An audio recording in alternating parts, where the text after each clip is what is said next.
Saiki Ismail ketika lahir iku jek digolekno banyu antarane Safa mbek Marwah. Sementara cerita Dzabih disembelih iku ning Sam. Mulane aja melok-melok lah ya. Aja melok-melok mulane. Aja terusno, mari kepinteran wis. Semeneng ae ora usah melok-melok. Gak, aku Ismail ya. Dilatih pinter kok pinter ra kasil, sombonge tok sing kasil. Dadi gak jeng Ismail. Ismail wis gak? Ketona nerangno gitu. Tapi ki ilmiah. Ben kowe bangga di guru alim ya dadi kowe ben roh. Nak gurumu gak main-main. Aku yo krungu-krungu nak kaul aku iku Ishak tapi wis goblok ngono Ismail. Karena waman sadda finnar ora umume wong iku wis repot. Ora usah diterusno Dadi bukti empirik wis mengarah Ismail iku jelas uripe ning Mekah. Mergo wong Yahudi Nasrani lah ngakoni peristiwa Hajar iku ngakoni. Berarti Ismail urip nang Mekah. Akhirnya Rabi mbek suku Jurhum terus nurono Sayyid Adnan sak teruse sampai tok Kanjeng Nabi Muhammad sallallahu alaihi wasallam. Mulane dibak utawa manakib utawi napa? Berjanji.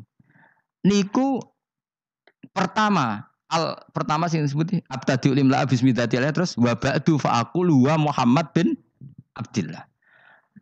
Kenapa dibak berjanjilah ya. Kenapa nerangkan nasabnya Nabi Muhammad? Karena yang dipertanyakan Muhammad jadi Nabi turunannya siapa? Karena syarat Nabi itu harus turunan Nabi. Makanya berjanji nerangkan wabak tu fa'akul wa Muhammad bin Abdullah bin Abdul Muttalib wasmuhu Syaibatul Hamdi Khumitat Khisaluhus Saniyah. Dan masih terbukti di Ka'bah itu ada pintu namanya pintu Babu Bani Syaibah. Yaitu nama lain dari banyak Kanjeng Nabi. Terus diteruslah sampai wa'adnanu bila raibin intadzabil ulumin nasabiyya ila dzabihi Ismail. Iku partaimu. Mergo berjanjilah darani dzabihu Ismail. Alhamdulillah jadi terus kowe menang. Kenapa? Ya itu tadi sakjane mbok diterjemah yang ini ketahuilah bahwa Muhammad punya bapak Abdullah punya bapak Abdul Muthalib. Abdul Muthalib punya bapak Hashim. Hashim nama lainnya ini bin Abdi Manaf sampai Adnan. Ketika diterjemah itu jadi mantra apa jadi buku sejarah? Nambah waca Arab terus kira paham? Mantra. Mulane sing ngaramno ya bener pancen suarane suara mantra. Sing ngalalno ya bener karena itu sudah apa? Sejarah. Nah khilaf seperti ini sudahlah kita abaikan saja. Kita suka damai, tidak suka konflik. Biasalah seperti itu. Tapi yang jelas perdebatan antar para nabi itu seperti itu. Akhirnya Nabi Muhammad ngurusno itu. Bukti Ismail itu pernah hidup di Mekah, adalah lahirnya di sini, pernah ngalami peristiwa ini. Dan sisa-sisa Ibrahim ada fihi ayatum bayinatum maqamu Ibrahim. Yaitu batu yang pernah diinjak Nabi Ibrahim. Nah kenapa itu mesti Ibrahim? Karena anak wong biasa gak mungkin nginjak batu kok sampai bekas. Jajal kowe nginjak nganti bolak-balik. Itu mukjizat, wong batu diinjak kok bekas. Terus Ka'bah sebagai pewaris Ibrahim ditulisi kalimat-kalimat tauhid sehingga kepastian Ibrahim itu bapak tauhid. Makanya Nabi Riso ketika pinggirnya Ka'bah ada banyak berhala, nanti dikira berhala ini syariatnya Nabi Ibrahim. Makanya lah ketika berhala banyak Nabi gak mau madhep Ka'bah, nanti dikira nyembah berhala. Maka sama Allah dialihkan disuruh madhep Baitul Maqdis. Ketika berhala dihilangkan, Nabi baru disuruh madhep Ka'bah. Jadi perdebatan ini atau ilmiah ini harus kita kaji, kita pahami. Karena kata Allah, ha antum haula ihajastum fi ma lakum bi ilm falimatu hajuna fi ma laysa lakum bi ilm. Nah, iswani debat kudu datane data ilmiah. Sementara mereka darani Ibrahim pengikut Yahudi, padahal Yahudi iku putune Nabi Ibrahim. Yaitu Yahuda bin Yakub bin Ishak bin Ibrahim. Mestinya kan bahasanya Yahuda pengikut Ibrahim, mau jadi wali Ibrahim pengikut. Lah Nabi benar ketika takoi Muhammad kamu ikut siapa? Saya ikut Ibrahim. Kan normal kan? Kalau junior ikut, mereka enggak. Ibrahim pengikut Yahuda. Ya mau perkara Pak Karno pengikut Puan Maharani. Mbah Hashim pengikut Mbah Yeni. Kan kacau kan? Lah itu terus Allah gojlok tadi.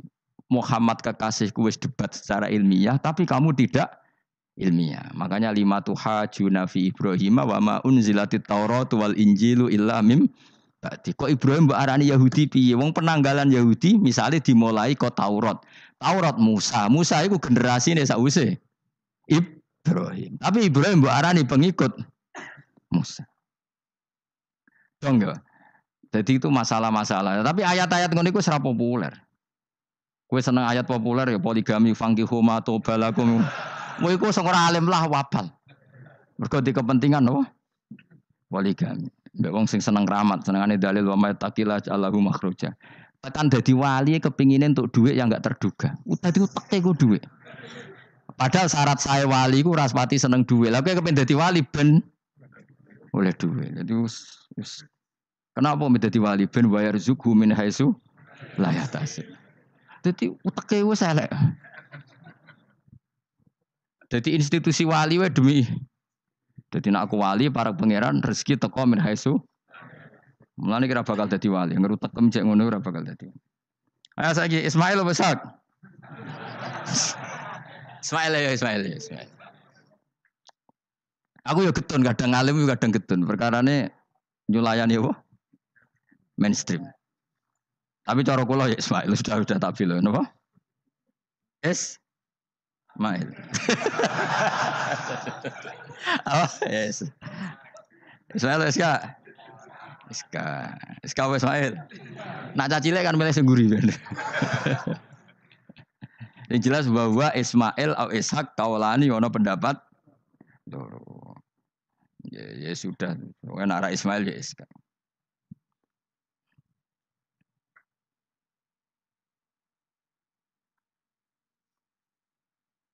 Tapi kabeh kitab itu pancen setuju SK tapi ben kok. Aku kadang ya aduh matane wong tenan. Ya sudah pokoknya kaulani apa? Ada dua pendapat yaitu Ismail atau Ishak atau malah kita alime to kowe. Ada dua pendapat. Oh. Jadi kesane macane kitab akeh ngono. Gak ngerti mau hasil ngaji ke bengi. Aduh mata wong guys. Sabar. Ismail wis ka? Ismail. Soale mele sing guri.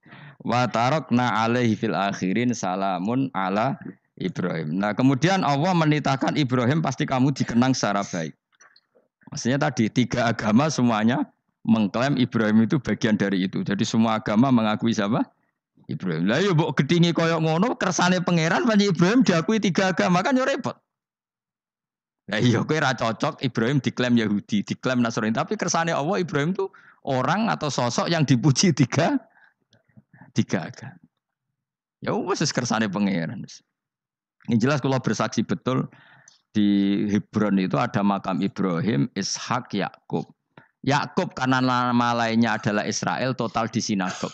Meskipun kita tetap kita pasti yakin kalau Yakub itu nabi dan tidak ada sangkut pautnya dengan keyahudian.